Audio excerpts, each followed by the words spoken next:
Today we want to talk about trees and some of the problems related to trees. And we got the expert of experts in the valley. This is Dennis Swartzell from Horticulture Consultants. And if you've got some problems, I strongly suggest you give him a call. But Dan, we're looking at one of the most prevalent trees with so many problems. Absolutely, Lynn. This is a Fremont cottonwood, and they got lots and lots of problems. I once wrote an article, 10 reasons why I'd never planted cottonwood. Well, I think there's probably 100, but you probably had the top 10.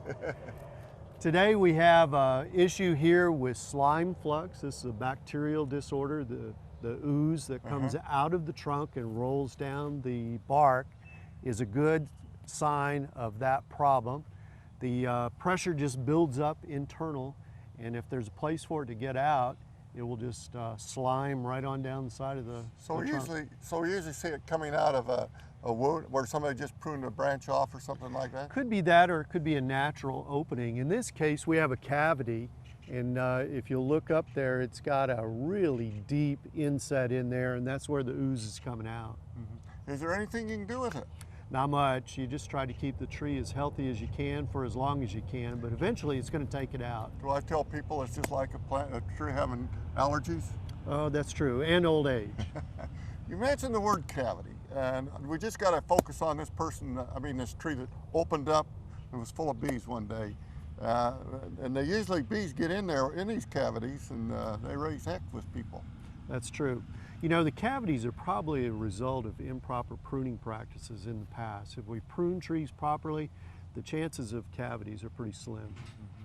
Well, folks, we're just getting started with this tree.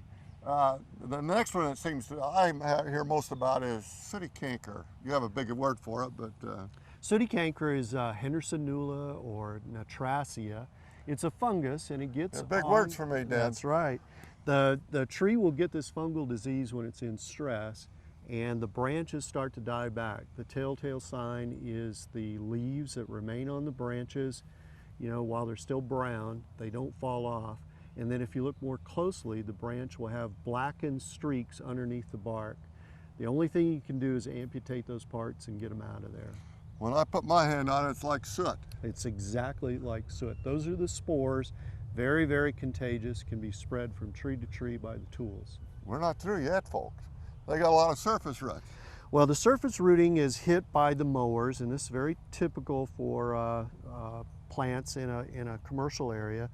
And what happens is these wounds get infected with another bacteria, which is called crown gall. We got some of it right here. That's right. And the crown gall stays in the soil and will infect other plants like roses and plum trees and junipers if it's in the soil near those plants. Yeah, could they take out these roots, Dan? They could. It'd have to be done gradually over a period of time, but that's going to cause even more stress for the tree, may cause an earlier demise for it. You know, there's another one that I don't see. Well, I do too. Look at the little holes right up here in the leaves, the midge-gall aphid.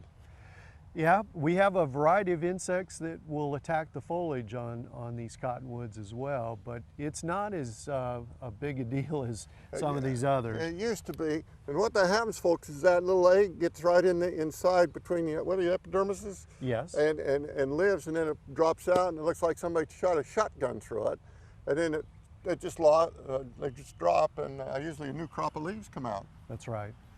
And really, Dan, I guess this is why we don't see many cottonwoods planted anymore here.